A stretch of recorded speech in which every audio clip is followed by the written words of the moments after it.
பல குற்றவாளிகள் பாத்ரூம்ல வழுக்கி விழுந்திருக்காங்க. தமிழ்நாடு அரசு நிதியில பாத்ரூம் கழுவுறதுக்கு பெனாயில் ஒதுக்குறதே இல்லை போல இருக்கு. எல்லா பாத்ரூமே வழுக்குது போல இருக்கு. ஒரு பெண் நடு இரவு 12 மணிக்கு நகையோட நடு ரோட்ல வெளியே வந்தாதான் உண்மையான சுதந்திரம் அப்படின்னாங்க. நீ நகை நட்டு போடாம வெறும் பொண்ணாவே போக முடியலையே, ரேப் பண்ணிடுறீங்களே, அப்ப என்ன சுதந்திரம் நீங்க கிழிச்சிட்டீங்க? உளவுத்துறை திமுகவுக்கு எதிராக அவன் பேசுறான், அவனை பிடிச்சி உள்ள போடுங்க. தங்கர் பச்சான் ஜெயிப்பாருன்னு ஒருத்தன் கிளி ஜோசியம் பார்க்குறான், அவனை பிடிச்சி உள்ள போடுங்க. பஞ்சு மிட்டாய் தடை செஞ்சாச்சு, பஞ்சு மிட்டாய் வைக்கிறான் ஒருத்தன், அவனை பிடிச்சி உள்ள போடுங்க. இவங்களோட இரும்பு கரம் கொண்டு ஒடுக்கப்பட்டவன்லாம் பார்த்தீங்கன்னா கஞ்சிக்கு வைக்கத்தவனாவே இருக்கான். அது அண்ணா யூனிவர்சிட்டி சம்மந்தப்பட்டிருந்தாலும் சரி, அண்ணா அறிவாலயம் சம்மந்தப்பட்டிருந்தாலும் சரி, யார் அந்த சார் அப்படிங்கிறது இந்த ஆட்சியில் வெளிவரவே வராது. கேட்குற கேள்விக்கு பதில் சொல்லுங்க. நமக்கு தான் கேட்குற கேள்விக்கு பதிலே தெரியாத. நாம ஒரு திருக்குறள்னாலே துண்டு சீட்டில் எழுதி வச்சுட்டு பேசுறவங்க, திடீர்னு கேள்வி கேட்டால் பதட்டமா இருக்குமா இல்லையா? அதனாலதான் நேரலையை துண்டிக்கிறாங்க. தமிழ்நாட்டின் மோடி ஸ்டாலின், இந்தியாவின் ஸ்டாலின் மோடி, ரெண்டு பேருக்கு எந்த விதமான வித்தியாசமும் கிடையாது. நாங்க பட்டியல் சமூகத்துக்கு ஒண்ணுன்னா நாங்க நிக்கிறோம். என்னத்தை சாதிச்சு கிழிச்சிங்க? வேங்க வயலுக்கு தீர்வு சொன்னீங்களா? மேல்பாதிக்கு தீர்வு சொன்னீங்களா? பூதம்பாடிக்கு தீர்வு சொன்னீங்களா? என்ன நீங்க பட்டியல் சமூக மக்களுக்கு ஆட்சி நடத்துறீங்க? பெண்ணிய பாதுகாவலர்கள் நாங்க, நீதிமன்றமே உங்க மூஞ்சில துப்பிருச்ச. இதே முதலமைச்சர் என் உயிர் இருக்கிற வரைக்கும் இந்த டங்ஸ்டன் ஆலயமே நான் விட மாட்டேன் அப்படின்னு. இப்படி ஒண்ணு நடந்தா இந்த முதல்வர் பதவியில நான் இருக்க மாட்டேன். இப்ப அதை எதிர்த்து தானே மக்கள் ஆர்ப்பாட்டம் நடத்துறாங்க. இதுக்கு நீங்க திமுக ஆதரவுல கொடுத்துருக்கோம். ஒன்றிய அரசு பணம் கொடுக்கல, நாங்க அதெல்லாம் வெள்ள நிவாரணத்துக்கு செலவு பண்ணிட்டோம், அதனால பணம் தர முடியாது. இந்த பதில மக்கள்கிட்ட சொல்றதுக்காக 40 MP டெல்லிக்கு போனீங்க. உங்களுக்கே பணம் தரவேனாயா? நீங்க திராவிடர்கள், தமிழர்கள் படி பணம் தரவேனாயா? திரையில தமிழ் புத்தாண்டை நாம அனுசரிச்சுக்கிட்டு இருக்கோம். நீங்க தானே திராவிட மாடல், உங்க அப்பா தானே தை தான் தமிழ் புத்தாண்டுன்னு சொன்னாரு. அந்த தமிழ் புத்தாண்டுக்காவது ஒரு 2500 ரூபா கொடுங்கய்யா. 1 கிலோ பச்சை அரிசியும் ஒரு துண்டு கரும்புக்கும் டோக்கன் வாங்க வரிசையில நிக்கிற அளவுக்கு வக்கத்தாயா போய் கிடக்குறோம் உங்க ஆட்சியில. நாங்க இங்க தடி எடுத்தவெல்லாம் தண்டல்காரன், முதலமைச்சர் பொம்மையா தான் இருக்கார் அப்படிங்கிறதுல எந்த மாற்றமும் இல்லை.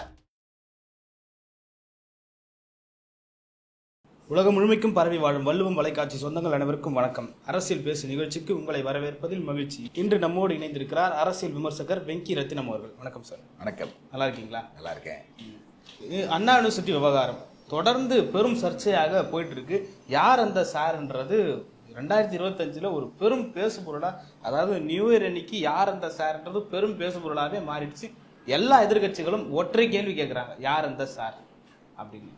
சட்டமன்ற கூட்டத்தொடர் முதல் நாள், 2வது நாள், 3வது நாளான இன்னைக்கும் யார் அந்த சார் என்ற பேட்சோட எதிர்கட்சிகள் உட்கார்ந்துட்டு இருக்காங்க. யார் அந்த சாரா இருக்க முடியும் நீங்க நினைக்கிறீங்க?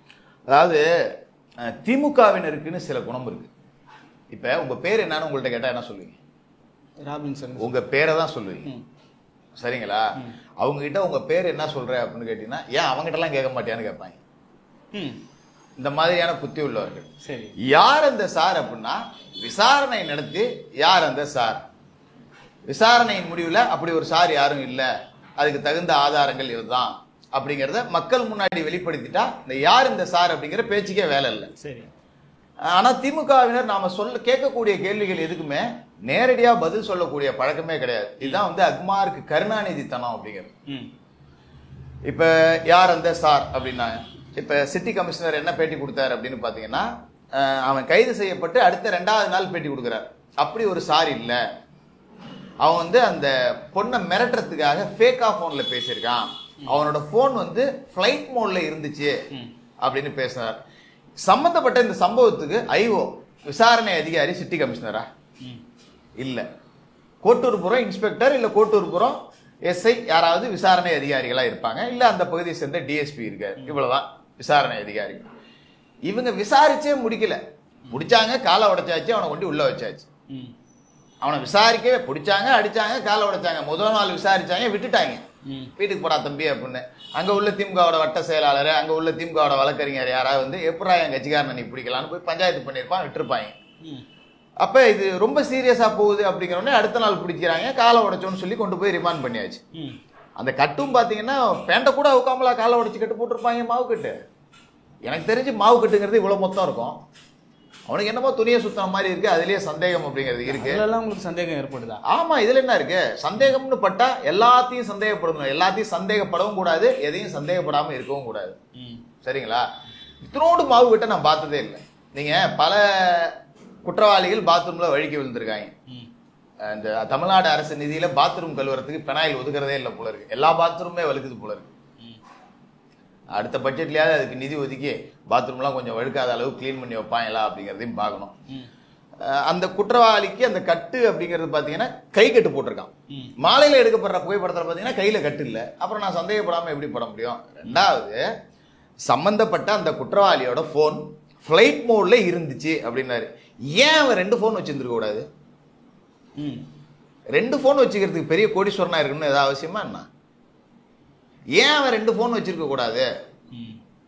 தனக்கான தொழில் ரீதியான விஷயங்களுக்காகவோ தன்னோட அரசியல் ரீதியான விஷயங்களுக்காகவோ ஒரு போனை பயன்படுத்திக்கிட்டு இது மாதிரி மாணவிகள் விஷயத்துல தலையிட்டு அவர்கள் தொடர்பான இந்த மாதிரியான கேவலமான வேலைகளை செஞ்சுக்கிட்டு யாரோ ஒரு சாருக்கு மாமா வேலை பார்த்துக்கிட்டு இந்த தொழில் நடத்துறதுக்கு ஏன் இன்னொரு போனை பயன்படுத்தி இருக்க கூடாது அப்படிங்கிற இயல்பான சந்தேகம் எழுதா இல்லையா? 2 போன் வச்சிருக்க முடியாதா என்ன? தார் ஜீப் வச்சிருக்கான், 3 மாடி வீடு கட்டியிருக்கான், 2வது போன் வாங்க வக்கத்தவனா இருப்பான். அமைச்சர் மா சுப்பிரமணியனை வீட்டுக்கு கூப்பிட்டு வந்து விருந்து வைக்கக்கூடிய அளவுக்கு செல்வாக்கு மிகுந்தவனா இருக்கான். 2வது போன் அவன்கிட்ட இருக்க கூடாதா? 2வது, நீங்க உடனே டிக்ளேர் பண்றீங்க பாருங்க, குற்றவாளி ஒருத்தர் தான் அப்படின்னா பேசுறவர் பெரிய அதிகாரி, விசாரணை செய்யறது அவருக்கு கீழே உள்ள அதிகாரி. அப்பா ஐயா சொல்லிட்டாரு ஒருத்தர் தானே, நம்ம இந்த நேரத்துல 2 பேர்னு சொன்னா ஐயா கோச்சுக்குவாருன்னு அந்த சின்ன அதிகாரி நினைப்பார நினைக்க மாட்டாரு. இவன் ஒருத்தன் தான் அப்படின்னு முடிச்சிடணும் அப்படிங்கிற மாதிரி தான் அவங்க சொன்னாங்க. இப்ப அந்த நீதிமன்றம் அமைத்த விசாரணை குழுக்கிட்ட அந்த மாணவி ஆணித்தரமா மறுபடியும் சொல்லியிருக்காங்க, இல்ல அந்த சார் இருந்தது உண்மைதான் அப்படின்னு. ஏன்னா அந்த மாணவி சொல்றது இவன் போனை எடுத்து பேசலாம் அப்படின்னு சொல்லல, இவனுக்கு இன்கமிங் கால் வந்துச்சு அதை தான் எடுத்து பேசலாம் அப்படின்னு. ஒரு அண்ணா யூனிவர்சிட்டி மாதிரியான ஒரு பெரிய பல்கலைக்கழகத்தில் இன்ஜினியரிங் படிக்கிற மாணவிக்கு ஒரு போன் வருதா, இல்ல அவன் போன் வந்த மாதிரி பேசுறானா அப்படிங்கிற அடிப்படை அறிவு கூட இல்லாமலா போயிருக்கோம். 2வது, எனக்கு இன்னொரு பெரிய சந்தேகமே என்ன அப்படின்னு பாத்தீங்கன்னா, இவன் வந்து 2018 வருடத்திலே பாத்தீங்கன்னா ஒரு தொழிலதிபரை துப்பாக்கியை காட்டி மிரட்டி பணம் பறிச்ச வழக்குல கைது செய்யப்பட்டிருக்கான். அப்ப துப்பாக்கி வச்சிருக்கக்கூடிய அளவுக்கு ஒரு நொட்டோரியஸ் கிரிமினல் தான். இல்ல அதெல்லாம் எஃப்ஐஆர் பதிவு பண்ணிருக்காங்க. எஃப்ஐஆர் பதிவு பண்ணிருக்காங்க, அரெஸ்ட் பண்ணாங்க. அந்த புகைப்படங்கள்லாம் இருக்கு, துப்பாக்கி எல்லாம் கைப்பற்றிட்டாங்க, துப்பாக்கி எல்லாம் இருக்கு. நான் புகைப்படமே தரேன், நீங்க வேணா ஆதாரத்தோட போடுங்க. இந்த பெண் விஷய விவகாரத்துல எஃப்ஐஆர்ல துப்பாக்கி காட்டி மிரட்டினதா இல்ல, ஆனா இவன் ஏற்கனவே துப்பாக்கி வச்சிருந்த வழக்கிலையும் கைது செய்யப்பட்டிருக்கான். அப்ப இந்த மாணவி இல்லாம வேறு சில மாணவிகளை ஏன் துப்பாக்கியை காட்டியும் மிரட்டி இருக்க கூடாது அப்படிங்கிற சந்தேகம் நமக்கு எழுதா இல்லையா? இல்ல அப்படியெல்லாம் பண்றதுக்கு வாய்ப்பு இருக்குமா? எதையுமே வாய்ப்பு இல்லை, நீங்க எடுத்துக்கவே முடியாதுங்க. இவன் கிட்ட இவன் இப்படி செய்வான்னு தெரியுமா? ஒரு பிரியாணி கடைக்காரன் அமைச்சர் கூட உட்காந்து போட்டோ எடுக்கிறான், அமைச்சரை கூப்பிட்டு வீட்டுல விருந்து வைக்கக்கூடிய அளவு செல்வாக்கு உள்ளவனா இருந்திருக்கான். இவன் இந்த மாதிரி ஒரு சில்லறத்தனமான வேலையை செய்வான் அப்படின்னு சம்பவம் நடக்கிறதுக்கு முன்னாடி சொன்னா நீங்க நம்புவீங்களா? எப்பா அவன் மினிஸ்டர் கூட போயிட்டு இருக்கான், அவன் மேல போய் இப்படி ஒரு பழியை சொல்றியப்பா அப்படின்னு தானே கேட்போம். இந்த மாதிரியான மிருகங்கள் வந்து 2 குணம் இருக்கும். நம்ம முன்னாடி ஒரு முகம், பின்னாடி ஒரு கோர முகம் அப்படிங்கிறது இருக்கும். அதனால இவன் துப்பாக்கி காட்டி மிரட்டி இருக்கிறது கூட சாத்தியம் இருக்கு. இதுல பெரிய ஒரு விஷயம் என்ன அப்படின்னா, இந்த சம்பந்தப்பட்ட மாணவிக்கு நாம ஒரு பெரிய பாராட்டுகளை சொல்லி ஆகும், அவரோட குடும்பத்தினருக்கும் சொல்லி ஆகும். ஏன்னா இதுக்கு முன்னாடி எத்தனை மாணவிகள் சீரழிக்கப்பட்டாங்கன்னு தெரியல. இந்த மாணவி இப்ப இந்த விவகாரத்தை வெளியே கொண்டதால இதன் பிறகு இது மாதிரி நடக்காம பல மாணவிகளோட வாழ்க்கைய இந்த மாணவி காப்பாத்தி இருக்காங்க. அந்த வகையில இவங்களுக்கு ஒரு பெரிய பாராட்டுகள் அப்படிங்கறதே நாம தெரிவிக்கலாம். 2வது முக்கியமான விஷயம் என்ன அப்படின்னா, ஒரு சாதாரணமா இயல்பா போய் ஒருத்தன் ஒரு அண்ணா யூனிவர்சிட்டி மாதிரி ஒரு கேம்பஸ்ல போயிட்டு ஒரு இந்த மாதிரியான ஒரு விஷயத்த செய்யறான் அப்படின்னா கண்டிப்பா இவனுக்கு இது புதுசா இருக்கிறதுக்கு சாத்தியம் இல்லை. ஏற்கனவே பல தடவை செஞ்சிருக்கலாம். சரிங்களா? புரியுது. யார் இந்த சார் அப்படின்னு விடை தெரியாத ஒரு கேள்வி இருக்குல்ல. இது மாதிரி ஏற்கனவே பல மாணவிகள் யார் அந்த சாரோ அந்த சாருக்கு விருந்தாக்க கூடப்பட்டிருக்கலாம். அந்த மாணவிகளை புகார் கொடுக்க வச்சு உங்களுக்கான நம்பகத்தன்மை, உங்களுக்கான பாதுகாப்பு, உங்களுடைய சுய விவரங்கள் வெளியே வராம பாதுகாப்பை நாங்க கொடுக்கிறோம் அப்படிங்கிற வகையில விசாரணை நடத்தினா இது வந்து பொள்ளாச்சியை விஞ்சிய ஒரு பெரும் சம்பவமா இருக்கும் அப்படின்னு தான் பார்க்க முடியுது.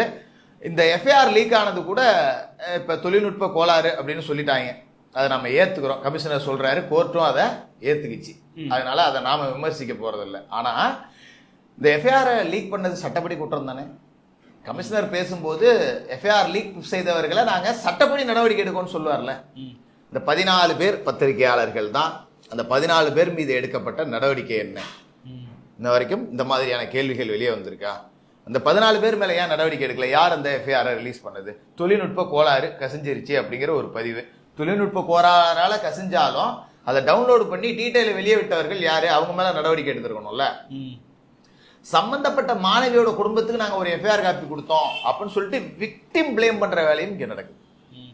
திமுகவினர் சமூக வலைதளத்துல எழுதுறதெல்லாம் பாத்தீங்கன்னா இவங்க எல்லாமே அக்கா தங்கச்சி கூட பிறந்தவங்களான்னு சந்தேகப்படக்கூடிய அளவுக்கு தான் எழுதுறாங்க. அந்த மாணவிக்கு அந்த நேரத்தில் அங்க என்ன புடுங்குற வேலையா இப்படிதான் கேட்குறாங்க. அதாவது அண்ணா யூனிவர்சிட்டியோட சின்ன சின்ன விஷயங்களை கூட தெரியாத அறிவு கெட்ட ஜீவராசிகள் பேசக்கூடியது. அண்ணா யூனிவர்சிட்டியில இரவு 8:30 மணி வரைக்கும் லைப்ரரியே திறந்துடும். மாணவ மாணவிகள் அந்த லைப்ரரியை பயன்படுத்தலாம்.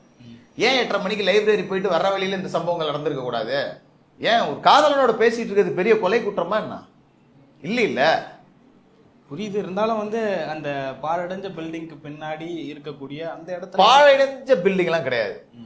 முதல்ல அது தெரிஞ்சுங்க. அது ஒரு ஆடிட்டோரியம்.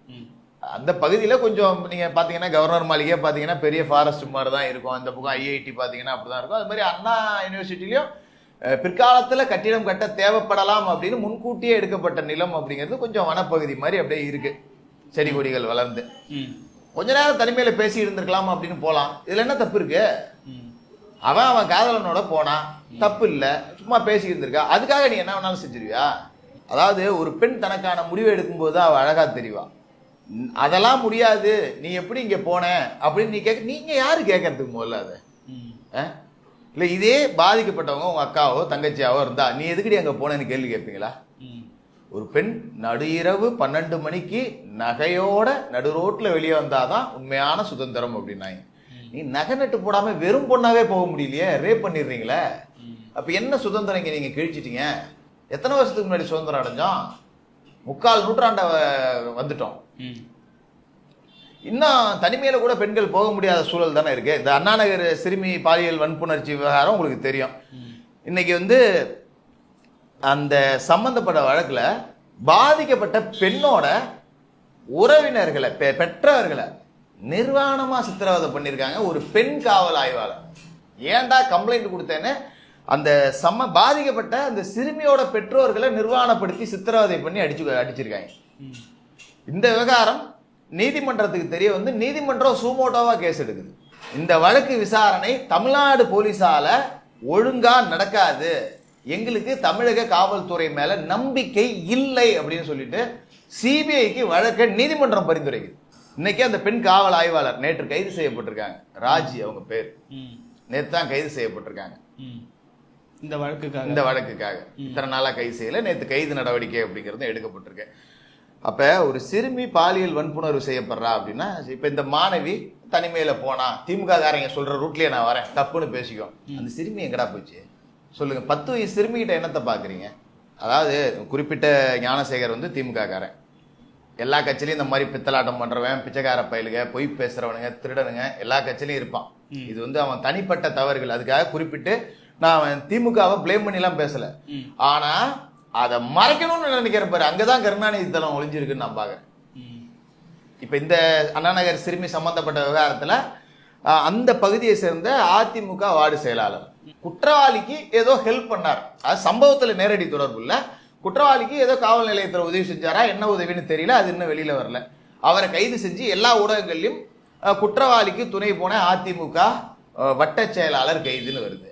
இங்க குற்றவாளியே திமுக பொறுப்பாளராக இருந்திருக்கானே, அவன் கூட அமைச்சர் உட்காந்து புல்மையில் சாப்பிட்டு இருந்தாரு. ஆனா நீங்க அவன் குற்றவாளி திமுக காரனே இல்லைங்கிறத மறைக்கிறதுல தானே முன்முனைப்பு காட்டுறீங்க. அந்த முனைப்பை யார் அந்த சார் அப்படிங்கிறத காட்டியிருந்தா நேரம் பிடிச்சிருக்கலாமே. யார் அந்த சாரை போறீங்க அரெஸ்ட் பண்றதுக்கு, போன உடனே அவன் வீட்டில் இருக்கிற திமுக பிளக்ஸ் பேனர்லாம் கிழிக்கிறீங்க. அந்த பகுதியில் ஒட்டப்பட்டிருந்த எல்லா திமுக பிளக்ஸ் பேனரும் கிழிக்கப்படுது. அதன் பிறகுதான் கைது செய்யப்படுறான். உண்மையிலேயே சொல்றேன், இது திமுக காரனா அப்படிங்கிறதா ஆமான்னு சொல்லிட்டு போங்க. என் கட்சியில எல்லாத்தையும் நான் கண்காணிச்சுட்டு இருக்க முடியுமா? அவனை கட்சியை விட்டு நீக்கிறேன், சட்டம் தன் கடமை செய்யும் அப்படின்னு சொல்லிட்டு சரியா விசாரணை போயிருந்தா இவ்வளவு பேச்சுக்கே வேலை இல்லையா? நீங்க ஏன் அவன் திமுக காரன் இல்லைன்னு நிறுவுற முயற்சிகள்ல இருக்கீங்க.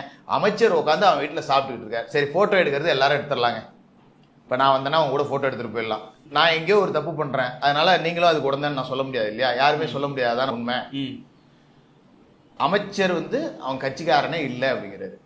போட்டோ எடுத்தா எங்கேயோ எதாச்சும் வந்து எடுத்துட்டான், ஏத்துக்கிறோம். அவன் வீட்டுல உட்காந்து சாப்பிட்டுட்டு இருக்க, என்ன பொண்ணு கொடுத்துருக்கியா அவனுக்கு? சம்மந்தம் போட்டுறீங்களா?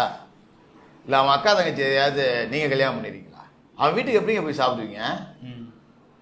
இப்ப நீங்களும் நானும் ஹோட்டல்ல சாப்பிட்டுட்டு இருந்தோம்னா யாரோ ஒருத்தர் போய் போற எடுத்தா ஓர வழியில ஒரு ஹோட்டல்ல என் கூட 100 பேர் உட்காந்து சாப்பிடுவான், இதெல்லாம் பிளேம் பண்ண முடியுமா?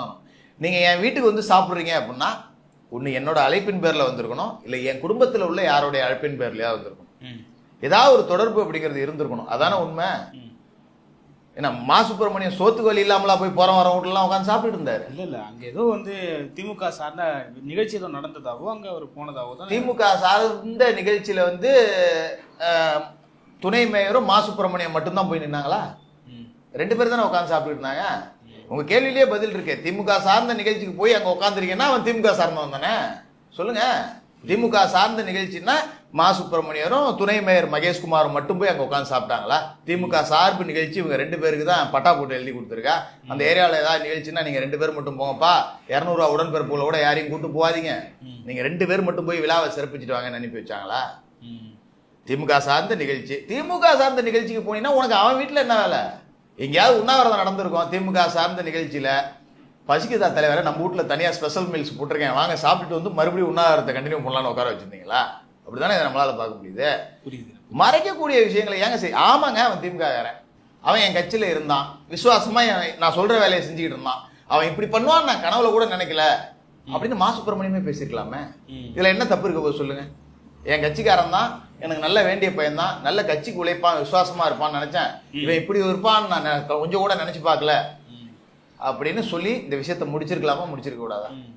இதுக்கு மேல மாசு மேல யாராவது குற்றச்சாட்டை முன் வைக்க முடியுமா?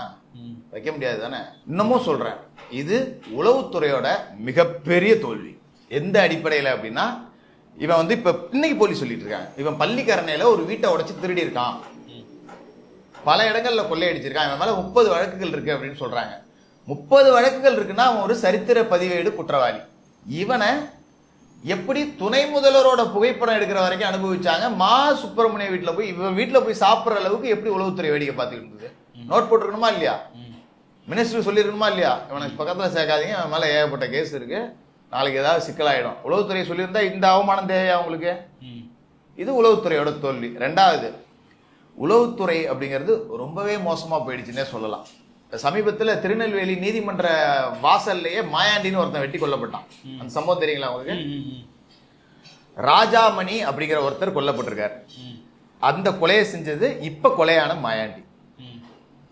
ராஜாமணியோட மனைவி, இறந்த ஃபர்ஸ்ட் கொல்லப்பட்ட ராஜாமணியோட மனைவி தான் கணவனோட சாவுக்கு பழி தீர்க்காம தாலியை கலட்ட மாட்டேன்னு சபதம் எடுத்துக்கிட்டு 1 வருஷமா இருந்திருக்கு. ராஜாமணியோட தம்பி என் அண்ணன் சாவுக்கு காரணமான மாயாண்டியை கொல்லாம நான் முடிய வெட்ட மாட்டேன், தாடியும் எடுக்க மாட்டேன்னு இவ்வளவு தாடியை வளர்த்துட்டு இவ்வளவு முடிய வச்சுட்டு வளர்ந்துருக்கான். இது உளவுத்துறை கண்டுபிடிச்சிருக்குமா? கண்டுபிடிச்சிருக்க கூடாது. 1 வருஷமா சபதம் எடுத்துட்டு உட்காந்துருக்கான் அப்படின்னா இது பெரிய வரலாறு போய் புலனாய்வு செஞ்சு நம்ம கண்டுபிடிக்கலாம் அவசியம் இல்ல. இழவு விழுந்த வீட்டுல இது மாதிரி படுகொலை செய்யப்பட்ட ஒரு வீட்டுல ஒருத்தன் தாடியை வளர்த்துட்டு முடிய வளர்த்துட்டு வந்திருக்கான்னா நிச்சயமா அவன் ரிவெஞ்ச் எடுக்க காத்துட்டு இருக்கான்னு ரோட்ல போற வர்றவனுக்கு தெரியும். இதுக்கு பெரிய ஐபிஎஸ் மூலம் தேவை. கிராமத்துல குறிப்பா அந்த மாதிரியான சாதிய பிரச்சனைகள் இருக்கக்கூடிய ஒரு நிலத்துல இது நடக்குதுன்னா கண்டிப்பா யோசிச்சு நோட் போட்டிருக்கலாம். அந்த மாயாண்டி அன்னைக்கு நீதிமன்றத்துக்கு வரான் அப்படின்னா அவனை போலீஸே கொண்டு வந்து அவனுக்கு பாதுகாப்பு கொடுத்து நீதிமன்றத்துல விட்டு அதுக்கப்புறம் விரட்டி இருக்கலாம். இன்னைக்கு அந்த மாயாண்டியோட உயிர் காப்பாற்றப்படுது. அதுக்காக மாயாண்டி யோக்கியன்னு நான் சொல்ல வரல. கொலைக்கு கொலை தான் தீர்வு அப்படின்னா இதோட ரிசல்ட் என்ன? இப்ப மாயாண்டிக்கு சொந்த பந்தத்துல இருந்து இன்னொருத்தன் வருவான், அவன் ராஜாமணி தம்பியை வெட்டுவான், அப்புறம் அவன் குடும்பத்துக்கு இதுக்கு தீர்வு தான் என்ன? இது இப்படி பிரச்சனை பெருசா போய்கிட்டே இது வந்து இன்னொரு பண்ணையார் குடும்பத்து பசுபதி பாண்டியன் குடும்பத்து பகையா மாதிரி மாறணுமா? எத்தனை தலைகள் தான் இன்னும் உழுவும்? தென் தமிழகம் வந்து ரத்தத்திலேயே குளிக்கணுமா? இந்த மாதிரியான விஷயங்களை உளவுத்துறை நோட் போட்டு கொடுத்தாலே ரொம்ப சுலபமா தடுத்துடலாம். ஆனா உளவுத்துறை வந்து திமுகவுக்கு எதிராக அவன் பேசுறான், அவனை பிடிச்சி உள்ள போடுங்க, தங்கர் பச்சான் ஜெயிப்பாருன்னு ஒருத்தன் கிளி ஜோசியம் பார்க்குறான், அவனை பிடிச்சி உள்ளே போடுங்க. பஞ்சு மிட்டாய் தடை செஞ்சாச்சு, பஞ்சு மிட்டாய் வைக்கிறான் ஒருத்தன், அவனை பிடிச்சி உள்ளே போடுங்க. இவங்களோட இரும்பு கரம் கொண்டு ஒடுக்கப்பட்டவன்லாம் பார்த்தீங்கன்னா கஞ்சிக்கு வைக்கத்தவனாவே இருக்கான். உண்மையான குற்றவாளிகள் சுதந்திரமா உலகிட்டு இருக்காங்க. சார் இதுல இந்த கேள்விக்குள்ள வந்து யார் அந்த சார்னு சொல்றப்போ அவர் அரசியல்வாதியா இருக்க வாய்ப்பு இல்லை. ஏன்னா சார்னு அரசியல்வாதியை கூப்பிட மாட்டாங்க. அதே போல அண்ணா யூனிவர்சிட்டியில இருக்கக்கூடிய ஒரு முக்கிய சாரா இருக்க வாய்ப்பு இருக்குன்ற மாதிரி எல்லாம் சில விஷயங்கள் கசியறதை நம்ம பார்க்கணும். அந்த சார் வந்து இன்னாரா இருப்பாங்க, அதாவது இந்த துறையை சார்ந்தவங்களா இருப்பாங்க, நம்ம ஏதாவது கணிக்க முடியுமா? ஏன் அப்படி நம்ம நினைக்க வேண்டாம். இப்ப அரசியல்வாதியா இருக்க மாட்டாங்க, அரசியல்வாதியா சார்னு கூப்பிட மாட்டாங்க. தலைவர் ரைட்டு, அரசியல்வாதியோட பையனை கூப்பிடலாம்ல சார்னு. ஒரு பெரிய அரசியல்வாதியோட பையனா இருக்கலாம்ல. ரெண்டு விஷயம் தாங்க. ஒண்ணு அந்த சார் அண்ணா யூனிவர்சிட்டியில வேலை செய்யணும், இல்ல அண்ணா அறிவாலயத்துல வேலை செய்யணும். சரி, ஒண்ணு அண்ணா யூனிவர்சிட்டி சம்பந்தப்பட்டவரா இருக்கணும், இல்லன்னா அண்ணா அறிவாலய சம்பந்தப்பட்டவரா இருக்கணும். ரெண்டுல ஒண்ணுதான். அது அண்ணா யூனிவர்சிட்டி சம்பந்தப்பட்டிருந்தாலும் சரி, அண்ணா அறிவாலய சம்பந்தப்பட்டிருந்தாலும் சரி, யார் அந்த சார் அப்படிங்கிறது இந்த ஆட்சியில வெளிவரவே வராது. சரி, நிச்சயமா இது மாதிரி பாதிக்கப்பட்ட மாணவிகள் இன்னும் நிறைய பேர் அங்க இருப்பாங்க. நான் ஏற்கனவே சொன்ன மாதிரி பலர் அவங்களுக்கு சில அந்த யார் அந்த சாரோ அவருக்கு விருந்தாக்கப்பட்டிருக்கவும் சாத்தியம் இருக்கு. ஆட்சி மாற்றம் ஏற்பட்டா அந்த மாணவிகளுக்கு ஒரு தெளிவு பிறக்கும், இவங்களை நம்பி நாம சொல்லலாம் அப்படிங்கிற ஒரு தைரியம் வரும். அன்னைக்கு அந்த சார் யாரா இருந்தாலும் டாரா கிழிக்கப்படுவார். அதுல எந்த மாற்றமும் புரியுது. சட்டமன்ற கூட்டத்தொடரில் முதல் நாளே வந்து தன்னுடைய உரையை படிக்காம வெளியேறினாரு ஆளுநர். தொடர்ந்து இது நடந்துட்டே இருக்கு. இது வந்து இந்த யார் அந்த சார்ன்ற விஷயத்த டைவர்ட் பண்றதுக்காக நடந்த ஒரு விஷயமா, இல்ல அந்த விஷயத்தை எதிர்த்து திமுக போராடுறது இதை டைவர்ட் பண்றதா நம்ம எடுத்துக்கலாமா? அதாவது அப்பாவு அவர்களும் சபாநாயகர் அப்பாவு அவர்களும் ஆளுநர் அவர்களும் 5 நாளைக்கு முன்னாடியே பேசி வச்சுக்கிட்டாங்க அப்படின்னு நம்ம பேசலாமா? சார் அது எப்படி சார்? யார் அந்த சாருங்கிற மேட்டரை மறைக்கிறதுக்காக நீங்க வந்த உடனே நான் தேசிய கீதத்தை போட சொல்லுங்க, நான் முடியாதுன்னு சொல்லிடுறேன், நீங்க உடனே கோச்சிட்டு போயிடுங்க. தேசிய கீதத்தை அவமதிச்சுட்டேன், நீ என்ன மேல பழிய போட்டுரு, தமிழ் தாய் வாழ்த்தை அவமதிச்சுட்டேன், நான் உன் மேல பழிய போட்டுறேன். இந்த விஷயத்தை அப்படியே நம்ம பெருசாகி போராட்டம் நடத்துவோம், இந்த யார் அந்த சாருங்கிறத மறைச்சிடலான்னு 5 நாளைக்கு முன்னாடியே திட்டமிட்டாங்கன்னு நம்ம பேசலாமா? அது எப்படி நம்ம முகாந்திரம் இருக்க? அதாவது யார் அந்த சார் போராட்டம் நடத்தணும், அனுமதி கேட்கறாங்க, ஏடிஎம்கே அனுமதி கேட்குது, பிஜேபி அனுமதி கேட்கறாங்க, டிவிக்கு அனுமதி கேட்கறாங்க, பாமக அனுமதி கேட்கறாங்க. யாருக்குமே அனுமதி கொடுக்கப்படல. அதாவது 5 நாளைக்கு முன்னாடியே நீங்க வந்து அனுமதி கேட்டா மட்டும்தான் நாங்க கொடுக்க முடியும் அப்படிங்கறத காவல்துறை தரப்புல சொன்ன விளக்கம். அவங்க எல்லாமே கைது செய்யப்பட்டு உடனே மண்டபத்துக்கு கொண்டு போறாங்க. அங்க கூட்ட கூடவே உடலை எங்கேயுமே போய் கோஷம் போட்டாலே உடனே பிடிச்சு கொட்டி மண்டபத்தில் அடைச்சி வச்சு ஈவினிங் அனுப்பிச்சு வச்சிருது. இந்த வேலை தான் நடக்குது. சரிங்களா? இது அரசியல் போராட்டம், இதை விட்டுருவோம். விஜயகாந்த் அவர்களோட நினைவு தினம் நடந்துச்சு, அதுக்கு அனுமதி கொடுக்கலங்க. ஒரு முன்னாள் எதிர்கட்சி தலைவர் அவங்க ஒரு மௌன ஊர்வலத்துக்கு அனுமதி கேட்கிறாங்க, கடைசி வரைக்கும் அனுமதி கொடுக்கல. தரலன்னு சொல்லல, ஏன்னா தரலன்னு சொல்லிட்டு அவங்க கோர்ட்டுக்கு போயிட்டு கோர்ட்டு மூலமா அனுமதி வாங்கிட்டு வந்துருவாங்க. அதனால தரன்னு சொல்லிட்டு கடைசி நாள்ல முடியாதுன்னு சொல்லிடுறாங்க. இப்ப திமுக பேரணிக்கு மட்டும் நேற்று எப்படி அனுமதி கொடுத்தது? அனுமதி கொடுக்கல, நாங்க திமுகவினரையும் கைது செஞ்சிருக்கோம்னு இன்னைக்கு சொல்றாங்க. ஆனா எல்லா இடத்துலயும் மைக் செட்டு போட்டு கூட்டம் நடந்தது உண்மையா இல்லையா? இப்ப எதிர்கட்சிகள் ஒரு போராட்டம்னு கூட்டினா 5 நாளைக்கு முன்னாடியே நீங்க அனுமதி வாங்கணும் அப்படின்னு உடனே கைது செய்யப்படுறீங்க. ஆனா ஆளுநரை கண்டிச்சு நடத்தப்படக்கூடிய கூட்டத்துல மைக் செட்டு கட்டப்படுது, மேடை அமைக்கப்படுது. இந்த மைக் செட்டு கட்டுறது, மேடை அமைக்கிறதெல்லாம் காவல்துறைக்கு தெரியாதா? அனுமதி தான் நீங்க கொடுக்கலையே. அங்க அந்த போராட்டம் நடக்காமலே அது இவங்களை அரெஸ்ட் பண்ணி அடைச்சிருக்கலாமா இல்லையா? அது என்ன இவங்களை மட்டும் போராட்டம் நடத்த விட்டுட்டு பேருக்காக என் புருஷனும் கச்சேரிக்கு போறாங்கிற கதையா 4 பேரை அரெஸ்ட் பண்ணி காட்டுவீங்களா? இல்ல திமுகவினர் 5 நாளைக்கு முன்னாடியே அனுமதி கேட்டாங்களா? ரெண்டுல ஏதாவது ஒன்று தானே இருக்கணும். 5 நாளைக்கு முன்னாடியே அனுமதி கேட்டாங்கன்னா இப்ப ஏற்கனவே பேசி வச்சுட்டீங்களா? இல்ல அவங்க மேல வழக்கெல்லாம் போட்டிருக்காங்க. என்ன பெரிய வழக்கு? என்ன பிடிச்சி 2 பேத்தையும் குண்டாசிலியா போட போறீங்க? அதாவது ஆளுநர் அறிவிக்கப்படாத திமுக. நீங்க எப்படி அப்படி சொல்ல முடியும்? ஏன்னா அவர் சொல்றாரு அறிவிக்கப்படாத ஒரு அவசர கால நிலை இங்க இருக்குதோன்ற அப்படிதாங்க பேசிப்பாங்க. நான் உன்னை அடிக்கிறேன், நீ என்ன அடி, நம்மளை பற்றி மட்டுமே பேசிக்கிட்டு இருக்கட்டும், இந்த விஷயத்த மறந்துடுவாங்க. பிஜேபி திமுகவுக்கான கள்ள கூட்டணி அப்படிங்கிறது இதன் மூலமா உறுதி செய்யப்படுது. ஒவ்வொரு விஷயத்திலையும் திமுகவுக்கு இந்த தலைநகரம்னு ஒரு படம் வந்திருக்கும், அதுல வடிவேல் காமெடி ஒரு ஒண்ணு வரும். நீ சென்னைக்கு போற, எங்கேயாவது சிக்கி செருப்படி வாங்க வேண்டிய நிலைமை வந்தா இந்த பெட்டியை திறந்து பார், இது உன்னை காப்பாத்துன்னு. அந்த பெட்டி தான் திமுகவுக்கு ஆளுநர். திமுக எப்பெல்லாம் மக்கள்கிட்ட சிக்கி மக்கள் காரி துப்பி செருப்பை கொண்டு அடிக்க காத்துக்கிட்டு இருக்காங்களோ அப்பெல்லாம் ஆளுநர் வந்து ஏதாவது ஒரு பஞ்சாயத்தை பண்ணி டைவர்ட் பண்ணிட்டு போயிடுவாரு. சரி, இந்த ஆண்டு நீங்க டைவர்ட் பண்றாரு, நீங்க போன ஆண்டு போனதுக்கான காரணம் ஒவ்வொரு வாட்டியும் இதானே செஞ்சுக்கிட்டு இருக்காரு.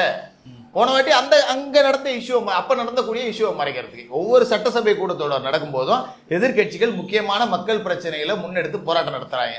அது தெரியக்கூடாது அப்படிங்கிறது ஆளுநர் பிரச்சனை கிளப்புறாங்க. இன்னைக்கு கூட இப்ப நாம பேசிட்டு இருக்க இந்த நேரத்துல கூட எதிர்கட்சிகள் பேசும்போது நேரடி ஒளிபரப்பு அப்படிங்கிறது நிறுத்தப்படுது. ஏன் பயப்படுறீங்க? நீங்க தான் வீராதி வீரர்கள் சூராதி சூரர்களாச்சா, திராவிட மாடல் பேசியே வளர்ந்தவர்களாச்சா. இப்ப எதிர்கட்சிக்காரங்க கேட்கறாங்க, பதில் சொல்லுங்க. நேத்து வந்து முழுக்க போட்டிருக்காங்க நேரலை வந்து, இன்னைக்கு நேரலை துண்டிக்கப்பட்டிருக்கு. இவர்கள் பேசும்போது காட்டப்படுது, எதிர்கட்சியினரோட கேள்வி மட்டும் துண்டிக்கப்படுது, மியூட் செய்யப்படுது. ஏன் மக்களை பார்த்து பயப்படுறீங்க? எதிர்கட்சிகளை பார்த்து பயப்படுறீங்க? நீங்க தான் திராவிட மாடல் ஆட்சி நடத்துறீங்களே, பாலாறும் தேனாரும் ஓடுத, செஞ்சிருக்க வேண்டியதானே? கேட்கிற கேள்விக்கு பதில் சொல்லுங்க. நமக்கு தான் கேட்கிற கேள்விக்கு பதிலே தெரியாத. நாம ஒரு திருக்குறள்னாலே துண்டு சீட்ல எழுதி வச்சுட்டு பேசுறவங்க, திடீர்னு கேள்வி கேட்டா பதட்டமா இருக்குமா இல்லையா? அதனாலதான் நேரலையை துண்டிக்கிறாங்க. இந்த ஆளுநர் விவகாரம்ன்றது ப்ரீ பிளான்ட்னு சொல்ல வரீங்க? ப்ரீ பிளான்ட் திமுக பிஜேபிக்கு இடையிலான கள்ள கூட்டணி. அதாவது நான் ஸ்ட்ராங்காவே சொல்றேன், தமிழ்நாட்டின் மோடி ஸ்டாலின், இந்தியாவின் ஸ்டாலின் மோடி, ரெண்டு பேருக்கு எந்த விதமான வித்தியாசமும் கிடையாது. சரிங்களா? விவசாயிகள் போராட்டம் நடந்துச்சா? விவசாயிகள் கைது செய்யப்பட்டாங்களா? டெல்லியில பரந்தூர்ல விவசாயிகள் கைது செய்யப்பட்டாங்களா? மேல்மாங்கிற கிராமத்துல விவசாயிகள் மேல குண்டர் சட்டம் போடப்பட்டுச்சா? அங்க அவங்க செய்யறாங்க, இங்க நீங்க செய்யறீங்க. மணிப்பூரை ஏன் இன்ன வரைக்கும் பிரதமர் போய் கேட்கல, பார்க்கல? இப்படி பேசுற வாய் யாருன்னு பாத்தீங்கன்னா எல்லாமே திமுக வாய் தான். அதே வாய்கிட்டு ஏன்டா வேங்கை வயலுக்கு முதலமைச்சர் போலன்னு திருப்பி கேளுங்க, பதில் வராது. இந்த விஷயத்துக்கெல்லாம் முதல்வர் போகணுமாம்பாங்க. இல்ல, ஆமா, அது அடிப்படையான கேள்வியா எழுதல. ஏன் போகல? அது சார்ந்த எம்எல்ஏக்கள், எம்பிக்கள், அமைச்சர்கள். அப்ப பிரதமர் ஏன் போகலன்னு கேட்கிற தார்மீக உரிமையை நீங்க இழந்துடுறீங்க தானே? சொல்லுங்க. வேங்கை வயல் சம்பவம் ஒரு மனித குலத்துக்கே விரோதமான சம்பவம். கொலை கொள்ளைங்கிறதெல்லாம் கூட வெட்னா செத்துட்டான். இது அவன் வாழ்நாள் முழுக்க அவன் சாகும் வரையை மறக்க முடியாதுங்க. அப்படி ஒரு கேவலமான சம்பவம். அந்த மக்களுக்கு போய் துணை நிக்கிறது இல்ல. நான் இருக்கேன், நீங்க கவலைப்படாதீங்க, பாத்துக்கிறேன், இந்த அரசு உங்களோட பின்னாடி நிற்கும், யாரா இருந்தாலும் தண்டிக்கப்படுவார்கள், சரி சரிங்களா அப்படின்னு சொல்லிட்டு நின்றுக்கணுமா இல்லையா? நம்ம இங்க விழுப்புரம் மாவட்டத்துல மேல்பாதி திரௌபதி அம்மன் கோவில், கோவில்ல பட்டியல் சமூக மக்களை அனுமதிக்கல. சட்டம் என்ன சொல்லுது? சட்டம் என்ன சொல்லுது? ஒரு பட்டியல் சமூக மக்களை கோவிலுக்குள்ள அனுமதிக்கலன்னா சம்பந்தப்பட்ட மாவட்ட கலெக்டர் அந்த இடத்துக்கு போய் எந்த மக்களை அனுமதிக்கலோ அவங்களை கூப்பிட்டுட்டு ஆலய நுழைவு பண்ணணும். சட்டம் சொல்லுது, இதுதான் சொல்லுது. கலெக்டர் போய் அந்த சம்பந்தப்பட்ட மக்களை அழைச்சிட்டு கோயிலுக்குள்ள போகணும். நீங்க பூட்டிடுறீங்களே, அப்ப அவன் சொல்றதுக்கு நீங்க பண்றதுக்கு என்ன வித்தியாசம்? சட்டம் ஒழுங்கு பிரச்சனை வரும்ன்றதுக்காக தானே இதெல்லாம் செய்யறோம். சட்டம் ஒழுங்கு பிரச்சனை வரும், நீங்க எதுக்கு ஆட்சி நடத்திட்டு இருக்கீங்க? யூடியூப்ல பேசுறவனை அரெஸ்ட் பண்றதுக்கா? இந்த மாதிரி சாதிய துவேஷம் பண்றவங்கள பிடிங்க, கூப்பிட்டு பேச்சுவார்த்தை நடத்துங்க. நீங்க தான் ஜாதியை ஒழிச்சவங்களாச்சே, திராவிட மாடலாச்சே. உங்களோட ஆட்சியில தான் தாழ்த்தப்பட்ட பட்டியல் சமூக மக்கள் மேல அதிகமான குற்றங்கள் அப்படிங்கிறது 40% அதிகரிச்சிருக்கு. இதை நான் சொல்லல, உங்களோட கள்ள கூட்டணியில் இருக்கிற இதே ஆளுநர் RN ரவி தான் பேசியிருக்கு. பட்டியல் சமூக மக்களுக்கு எதிரான குற்றம் அப்படிங்கிறது அதிகரிக்குது. நேற்று ஒரு சம்பவம் சொல்றேன். திண்டுக்கல் மாவட்டம் பூதம்பாடி அப்படிங்கிற ஒரு கிராமம், சக்கிலியர் சமூக மக்கள் அதிகம் வசிக்கக்கூடிய ஒரு கிராமம். அதாவது காலனி தெரு அப்படின்னு அவங்க தனியா இருக்கு, மற்ற பக்கத்துல மற்ற சாதியினர் இருக்காங்க. இவர்களுக்கான சுடுகாடு அப்படிங்கிறது சகல வசதிகளோட இருக்கு. இந்த பட்டியல் சமூக மக்களுக்கான சுடுகாடு எந்த வசதியுமே செய்யப்படாம இருக்கு. அங்க வந்து வளமான மணல், இந்த சவுடு மண் இருந்திருக்கு, மண்ணல் இருந்திருக்கானுங்க இந்த சுடுகாட்டை ஒட்டி. இந்த மக்கள் போய் கேட்டு இருந்திருக்காங்க, ஊர் தலைவர் எல்லாமே இந்த மணல் அல்ற கோஷ்டி. என்னங்க நீங்க போட்டு அள்ளிட்டே வரீங்க, இங்க பாடி எல்லாம் போயிச்சிருக்கு அப்படின்னா, நாங்க அங்கிட்டுலாம் வரமாட்டோம், இங்கிட்டு தான் அள்ளிட்டு இருக்கோம். இப்ப 4 நாளைக்கு முன்னாடி பிணம் புதைச்சிருந்த, சவம் புதைச்சிருந்த மண்ணெல்லாம் அள்ளி போட்டு போயிட்டாங்க. குளம் சைஸுக்கு இரவோடு இரவா சுடுகாட்டு மண்ணை சுரண்டி வித்துருக்காங்க. இதுல ஒரு 6 மாதத்துக்கு முன்னாடி பிதைக்கப்பட்ட 19 வயது சிறுமியோட சடலம் மண் அள்ளும் போது வெளியே வந்திருக்கு. அதை அப்படியே தூக்கி வீசிட்டு சும்மா மேல மண்ணள்ளி போட்டு போயிருக்காங்க. இதான் திராவிட மாடலா? இல்ல நான் கேட்கிறேன், நீங்களே சொல்லுங்க, இதான் திராவிட மாடலா? நாங்க பட்டியல் சமூகத்துக்கு ஒண்ணுன்னா நாங்க நிக்கிறோம். என்னத்தை சாதிச்சு கிழிச்சிங்க? வேங்கை வயலுக்கு தீர்வு சொன்னீங்களா? மேல்பாதிக்கு தீர்வு சொன்னீங்களா? பூதம்பாடிக்கு தீர்வு சொன்னீங்களா? என்ன நீங்க பட்டியல் சமூக மக்களுக்கு ஆட்சி நடத்துறீங்க? பெண்ணிய பாதுகாவலர்கள் நாங்க, நீதிமன்றமே உங்க மூஞ்சில துப்பிருச்ச. அண்ணா நகர் சிறுமி வழக்குல இந்த மாநில காவல்துறை நம்பி நான் வழக்கை ஒப்படைக்க மாட்டேன்னு சிபிஐ கிட்ட நீதிமன்றம் கொடுக்குது. நீ அங்க போய் மேல்முறையீட்டுக்கு போற. இல்ல சிபிஐ கிட்ட ஒப்படைக்க வேணா, நாங்களே விசாரணை பண்றோம். இதான் நீங்க பெண்களுக்கு பாதுகாப்பு கொடுக்குற லட்சணமா? அண்ணா யூனிவர்சிட்டியில ஒரு பெண்ணு பாதிக்கப்பட்டிருக்காங்க. டங்ஸ்டன் விவகாரத்துல வந்து மக்கள் வந்து எழுச்சியா வந்து பேரணியில நேற்று ஈடுபட்டிருக்காங்க. அந்த பேரணி ஈடுபட்டதுல இருந்து மக்களை வந்து சில பேரை வந்து அவங்க அதாவது அடையாளம் கண்டு அவங்கள மட்டும் கைது பண்ணியிருக்காங்க. எல்லாரும் மேலேயும் வந்து கேஸ் போட்டிருக்காங்க, இந்த மாதிரி தடை மீறி பேரணியில் ஈடுபட்டாங்க அப்படின்னு சொல்லி. அதாவது தன்னெழுச்சியாக மக்கள் கூடும்போது அதை முன்னின்று நடத்துறதுக்கு அப்படின்னு ஒரு 4 பேர் இருப்பாங்க. ஏன்னா தலைவர்கள் இல்லாத போராட்டம் அப்படிங்கிறது கடைசியில் தோல்வியில் முடிஞ்சிடும் அப்படிங்கிற மாதிரி அந்த 4 பேர் முன்னிக்கிறாங்கல்ல, அவங்கள கைது செஞ்சுட்டு அதுக்கப்புறம் போராட மாட்டாங்கல்ல. இப்போ இந்த மேல்பாதி விவகாரத்தில் பார்த்தீங்கன்னா அருள் ஆறுமுகம் அப்படின்னு ஒருத்தர் கைது செய்யப்பட்டார் குண்டாசில். ரொம்ப நாளாக அவரை மட்டும் விடாமல் வச்சுருந்தாங்க, அப்புறம் விட்டுட்டாங்க பெரிய கண்டனங்கள்லாம் வந்த பிறகு. இந்த அருள் ஆறுமுகத்தோட இந்த கைதுக்கு தமிழ்நாடு அரசு சொன்ன பதில் என்ன தெரியுங்களா? அருள் ஆறுமுகத்துக்கும் மேல்பாதி கிராமத்துக்கும் சம்பந்தமே கிடையாது. சரி, அவர் வந்து வேற ஊரை சேர்ந்தவர், அவர் ஏன் இங்க வந்து போராட்டம் நடத்துறாரு? இதுதான் வாதம். வேற ஊரை சேர்ந்தவங்க இங்க வந்து போராட்டம் நடத்தக்கூடாதுன்னு ஏதாவது சட்டம் இருக்கா? திருவாரூரை சேர்ந்த ஸ்டாலின், தமிழக முதலமைச்சர் ஸ்டாலின் திருவாரூரை சேர்ந்தவர். அவங்க வரலாறுமே நான் ஓங்கோலுக்குலாம் போக விரும்பல, இவர் ஊர்ல இருந்தே நம்ம ஆரம்பிப்போம். திருவாரூரை சேர்ந்த முத்துவேல் கருணாநிதி ஸ்டாலின் சென்னையில் ஆர்ப்பாட்டம் நடத்துறது இல்லையா? கோவையில் ஆர்ப்பாட்டம் நடத்துறது இல்லையா? திருச்சியில் ஆர்ப்பாட்டம் நடத்துறது இல்லையா? அரசியலுக்காக நீ ஆர்ப்பாட்டம் நடத்துற, அவன் அன்றாட சோத்துக்கு பங்கம் வந்துருமேனு ஆர்ப்பாட்டம் நடத்துறான். அவனை வெளியூர்காரன்னு சொல்லி குண்டாசில் அடைக்கிறீங்க. ஏன்னா அந்த அருள் ஆறுமுகத்தால ஒரு போராட்டத்தை வலுவா கட்டமைக்க முடியும். அருள் ஆறுமுகத்தின் மீது மக்களுக்கு நம்பிக்கை இருக்கு. அப்ப அருள் ஆறுமுகம் தான் அந்த போராட்டத்திற்கான முதுகெலும்பு. முதுகெலும்பை உடைச்சிட்டா மத்தவன் வரமாட்டான் அப்படிங்கறதுதான் மேல் பாதியில நடந்துச்சு. இந்த டங்ஸ்டன் போராட்டம் அப்படிங்கிறது பாத்தீங்கன்னா முல்லை பெரியாறு பாசன ஒருபோக விவசாயிகள் சங்கம் அவங்க தான் இதை நடத்துறாங்க. அந்த ஊர்வலத்துக்கும் வந்து அனுமதி கொடுக்கப்படல. அதாவது இதே முதலமைச்சர் என் உயிர் இருக்கிற வரைக்கும் இந்த டங்ஸ்டன் ஆலை அமைய நான் விட மாட்டேன் அப்படின்னாரு. அப்படி ஒண்ணு நடந்தா இந்த முதல்வர் பதவியில நான் இருக்க மாட்டேன்னு சொன்னார்ல. அப்ப அதை எதிர்த்து தானே மக்கள் ஆர்ப்பாட்டம் நடத்துறாங்க. இதுக்கு நீங்க திமுக ஆதரவுல கொடுத்துருக்கணும். இல்ல அதான் அவரு சொல்லிட்டாரு, அதுக்கப்புறமா எதுக்கு ஆர்ப்பாட்டம்? பாதிக்கப்பட்டவனுக்கு தாங்க தெரியும். நீங்க இங்க இருந்து அறிக்கை மேல அறிக்கையா விட்டுக்கிட்டு இருப்பீங்க. 5000 ரூபாய் தரேன் பொங்கலுக்கு, நீங்க 5000 ரூபாய் வீட்டுக்கு வந்துருமா? கொடுத்தாதாங்க வரும். நீ பாட்டியா சொல்லிட்டு நான் எல்லா வேலையும் செஞ்சுட்டு இருப்பேன். அதான் மத்திய அரசு சொல்லுது, இந்த கான்ட்ராக்ட் விவகாரத்தை மாநில அரசே மேற்கொள்ளுன்னு சொன்னா முன்னாடி இன்னும் உடன்பிறப்புகளே டங்ஸ்டன் சுரங்கம் வந்து மக்களுக்கு ரொம்ப நன்மை வாய்ந்ததுன்னு திறந்து வச்சிருவாங்க. ஏன்னா நம்ம முதலமைச்சருக்கு வரலாறு இருக்கு. இந்த டெல்டா மாவட்டத்துல இந்த கெயில் திட்டம் வரும்போது நான் தெரியாம கையெழுத்து போட்டு சொன்னவர் தானே இவரு. இன்னொரு கையெழுத்தை போட்டு தெரியாம போட மாட்டேன்னு சொல்லுவாருன்னு என்ன நிச்சயம்? பாதிக்கப்படுறான் அவன் தானங்க. நீங்க மாட மாளிகைகள் கூட கோபுரங்களை கட்டிட்டு இருப்பீங்க, உங்களுக்கு தேவையானது அனைத்தும் உங்க வீட்டை தேடி வந்துடும். அவன் வாழ்வாதாரம் இல்லைங்க பறி போகுது. அதாவது ரஷ்ய புரட்சியாளர் லெனின் சொல்றாரு, இதுக்கு முன்னாடி வாழ்ந்த மாதிரி இனிமே எங்களால வாழ முடியாது அப்படின்னு என்னைக்கு ஒரு மக்களுக்கு என்ன வருதோ அங்கதான்டா புரட்சி வெடிக்குங்கிறாரு.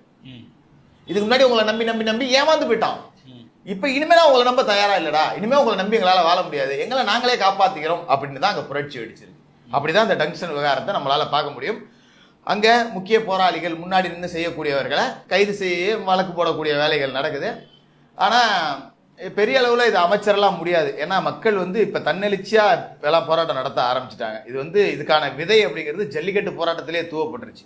மக்களுக்கு எதிரான விஷயங்கள் அரசு அதிகாரம் ஆள்பலம் பணபலத்தை வச்சு செய்யலாம்னு நினைச்சா 2026 படுகொலியில திமுக தள்ளப்படும். ஏன்னா ஒவ்வொரு திமுக ஆட்சி வீழ்ந்த போதும் மக்களோட கடுமையான எதிர்ப்பை சந்திச்சுதான் விழுந்திருக்கு. இன்னைக்கு ஆட்சி அதிகாரத்தில் இருக்கவங்க அடுத்த தடவை 50 சீட்டை தொட மாட்டாங்க, அதல பாதாளத்துக்கு தான் போயிருக்காங்க. அந்த வகையில 2026 திமுகவுக்கு ஒரு மிகப்பெரிய பேரிடியாது, அதுல மாற்றமே கிடையாது. புரியுது சார், புரியுது. ஊடகங்கள்ல வந்து இத்தகைய நம்ம பேசின இவ்வளவு சம்பவங்கள் இருக்கு, ஆனா இது எல்லாமே வந்து டைவர்ட் பண்ணும் விதமா பல பல விஷயங்களை எடுத்து விவாதிக்கிறாங்க. ஒருவேளை அவங்க டைவர்ட் பண்றாங்களா இல்ல டைவர்ஷன் நோக்கி அவங்க போறாங்களா? இல்ல ஊடகங்கள் வந்து ஆளுங்கட்சியோட அடிவரடிகளா மாறி ரொம்ப நாள் ஆயிடுச்சு. நான் ஸ்டார்ட் பண்ணும்போதே அதான் சொன்னேன். ஊடகங்கள் அப்படிங்கிறவங்க ஆளுங்கட்சிக்கு வெண்சாமரம் வீசக்கூடிய வேலைகள். இப்ப ஒரு சேட்டலைட் தொலைக்காட்சி இருக்கு அப்படின்னு பாத்தீங்கன்னு வச்சுங்களேன். இப்ப அரசு கேபிள் அரசாங்கத்தோட கட்டுப்பாட்டுல இருக்கு. இந்த சுமங்கலி கேபிள் இது எல்லாமே திமுக சம்பந்தப்பட்ட கட்டுப்பாட்டுல தான் இருக்கு. இவர்களுக்கு எதிரான செய்திகள் அப்படிங்கிறத வெளியிட்டா அரசு கேபிள் கட்டுப்பாட்டு மையத்துல அந்த கேபிள் சேனல் ஆஃப் பண்ணப்படும். 3வது இடத்துல இருக்கிற நம்பரை கேபிள் அந்த இதை எடுத்து 212 216ன்னு தெரியாத ஒரு சேனல் பக்கம் தூக்கி போடுவீங்க. கிராம மக்களுக்கு என்ன தெரியும்? சன் டிவி வரல 6ல இருந்துச்சு காணும் அப்படிம்பாங்க. எங்கடா புதிய தலைமுறை வந்துச்சு 7ல இருந்து காணும்பாங்க. அவங்களுக்கு தேட தெரியாது, எங்க கொண்டு போட்டா என்ன தெரியாது. அப்ப அவங்களுக்கான விளம்பர வருவாய் அப்படிங்கிறது குறையும்.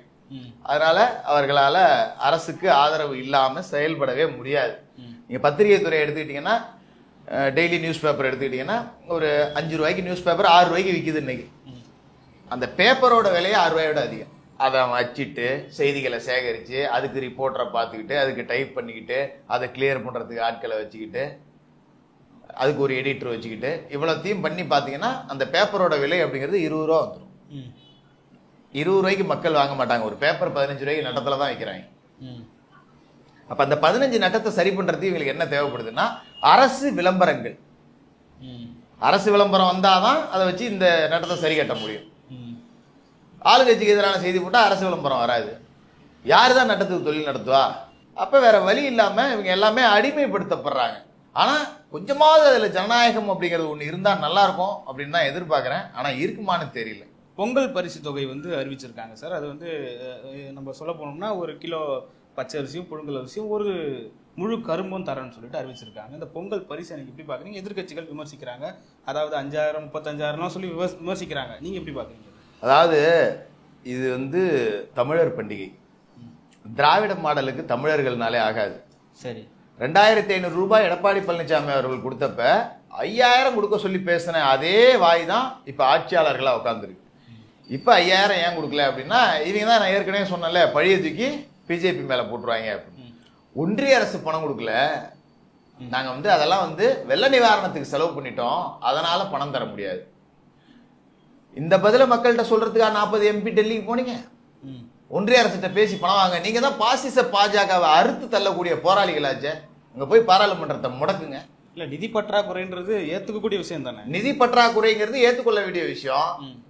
2021 இவங்க ஆட்சிக்கு வர்றதுக்கு முன்னாடி நிதிநிலை சரியில்லைன்னு உங்களுக்கு தெரியுமா தெரியாதா? ஒவ்வொரு ஆண்டும் நிதிநிலை அறிக்கையை கொடுக்கும் போதும் எல்லா சட்டமன்ற உறுப்பினர்களுக்கும் அதுக்கு ஒரு காப்பி கொடுக்கப்படும். எல்லா சட்டமன்ற உறுப்பினர்களுக்கும் வரவு இவ்வளோ, செலவு இவ்வளோ, பற்றாக்குறை இவ்வளோ, கடன் இவ்வளோ அப்படிங்கிறதெல்லாம் கொடுக்கப்படும். அப்ப நிதிநிலை அறிக்கை திமுகவினருக்கும் தெரியும். ஒருவேளை அந்த நிதிநிலை அறிக்கை கொடுத்ததை வாங்காம விட்டுட்டீங்களா, இல்ல அன்னைக்கு சட்டமன்றத்துக்கு போகாம கேண்டீன்ல வடை சாப்பிட்டதோட தன்னோட கடமை முடிஞ்சிருச்சுன்னு வெளியே வந்துட்டீங்களா? நிதிநிலை சரியில்லைன்னு அப்பவே தெரியல. கொரோனாவில் இறந்தவனுக்கு 1 கோடி கொடுன்னு சொன்ன வாய் தானே இது. 5000 கொடுக்க சொன்னீங்க. நான் இப்பவும் சொல்றேன், 5000 தர வேண்டாம். அவர் 2500 கொடுத்தாருல, நான் 5000 தரேன்ல, அந்த 2500 உன்னால கொடுக்க முடியுமா? ரோட்ல கார் ரேஸ் ஓட மட்டும் உங்களுக்கு வசதி இருக்கு, அதுக்கெல்லாம் காசு இருக்கா? நான் என்ன சொல்றேன், நீங்க பொங்கலுக்கே பணம் தர வேணாயா, நீங்க திராவிடர்கள் யா, தமிழர்கள் பண்டி பணம் தர வேணாயா. என்ன சித்திரையில தமிழ் புத்தாண்டை நாம அனுசரிச்சுக்கிட்டு இருக்கோம், கொண்டாடிக்கிட்டு இருக்கோம்.